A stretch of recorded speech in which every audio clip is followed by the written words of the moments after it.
주의함으로 실족하지 않는 성도들이 다 되시기를 예수 그리스도의 이름으로 축원합니다. 우리가 세상을 살아가는 동안 주의할 것들이 있습니다. 아이들이 학교 갈 때도 차 조심해라, 주의해라, 이 친구 잘 사귀도록 주의해서 사귀어라, 우리 이렇게 하잖아요. 여행을 갈 때도 주의하라는 것이 있습니다. 근데 바울 사도께서는 골로새 교회의 성도들에게 주의하여야 할 것을 말씀합니다. 첫 번째 주의해야 할 것이 철학입니다. 철학과 이렇게 말을 하는데 철학을 주의하라고 얘기를 합니다. 철학은 이게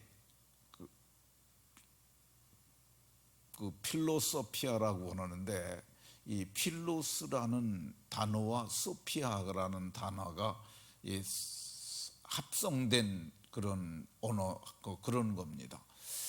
그러니까 그게 필로스라는 단어가 필로아에서 이게 파생된 단어인데, 예수님께서 베드로에게 묻습니다. 네가 나를 사랑하느냐 물을 때 예수님은 아가파오라는 단어로 물었는데, 그는 내가 주를 필레오 한다고 첫 번째 그렇게 대답합니다.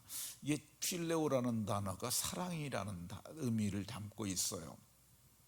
그리고 소피아는 지혜를 말합니다. 그래서 이거를 지혜에 대한 사랑, 한문으로 표현하면 애지, 이렇게 말을 합니다. 그런데 골로새 교회의 철학을 주의하라는 이유가 뭐냐면은, 이게 철학의 도시 아테네와 근접해 있기 때문에 그렇습니다. 근데 실제 거리상으로는 좀 떨어졌는데 바다를 건너야 했으니까요. 그런데 이게 옛날에는 그게 오고 가는 것이 힘들었지만은 전쟁을 통해서 이 키루스라는 사람이 주전 500년경에 당시 고대 근동 중동을 다 통일을 해버립니다. 그리고 이 그리스하고 아주 가까운 데 있었던 이 알렉산더라는 사람이 거기서 그리스를 망라해서 그 모든 도시를 다 통일을 해버립니다. 그 사람이 원래 마게도냐 사람인데 그 세상을 통일을 해버려요. 그리고 거기서 바다를 건너와 가지고 이 고레스가 세운 페르시아 왕조, 당시에는 성경에는 파사라고 기록되어 있는데 그 나라를 전체를 다 하나로 만들어 버립니다. 그러니까 모든 길이 옛날에 지금도 모든 길은 로마로 통한다는 표현이 있는데, 그 이유가 뭐냐면 그 뒤에 나타난 나라가 로마 제국이에요. 그러니까 이 로마 제국이 모든 전쟁을 용이하기 위해서 길을 다 뚫어놨어요. 그러니까 알렉산더 때부터 이게 나라가 하나가 돼버리고 통치자가 하나가 돼버리니까 당시 사람들이 국경 없이 다닐 수가 있었어요. 그러다 보니까 학문적 교류, 문화적 교류가 다 일어나다 보니까 이 골로새에도 철학의 영향이 심히 컸던 것을 볼 수가 있습니다. 그러니까 그러면 왜 철학을 주의하라고 할까? 이게 인간의, 하나님의 지혜가 아닙니다. 그럼 누구의 지혜냐? 인간의 지혜예요. 이게 철학이라는 것은 학문에 대한 사랑으로 인해서 그거를 철학적 표현으로는 사유라는 표현을 씁니다. 사유는 깊이 생각하고 궁리하는 것, 그게 사유예요. 그래서 생각을 통해서 나오는 이론들이기 때문에 그게 굉장히 사람들에게 감동을 줄 수도 있고 설득할 수도 있고 논리도 있고 그래요. 고대 철학자들 중에서 어떤 사람들은 만물은 물이라고 그랬어요. 그 이유가 뭐냐면 하늘에도 물이 있고 땅에도 물이 있고 모든 물이 있으니까 만물은 물로 기원했다, 뭐 그런 사람들도 있고, 탈레스라는 신학자가 탈레스라는 철학자가 그랬던 것 같아요.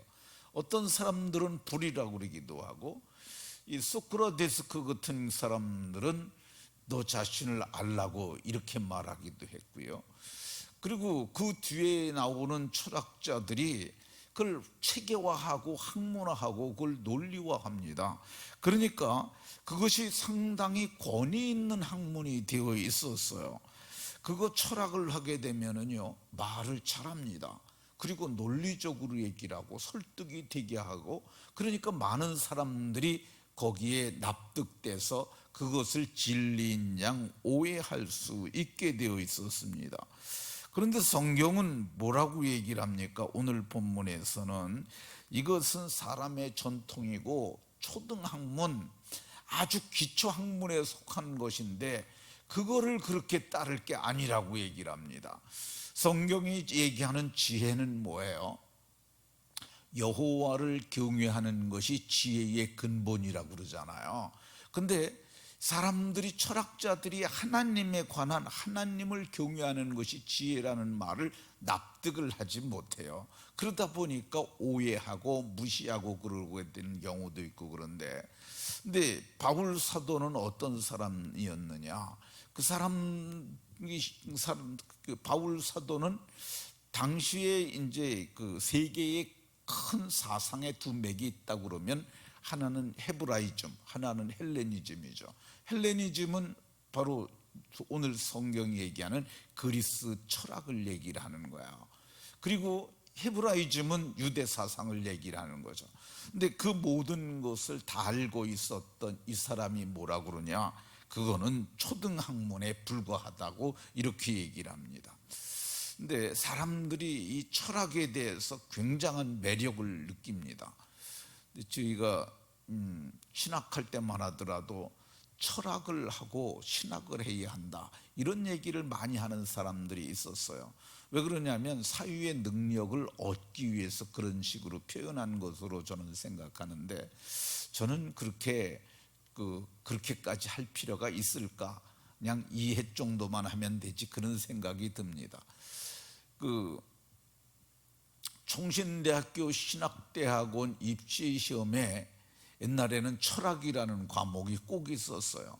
그래서 철학을 저 때만 하더라도 철학을 그때 공부를 많이 했어요.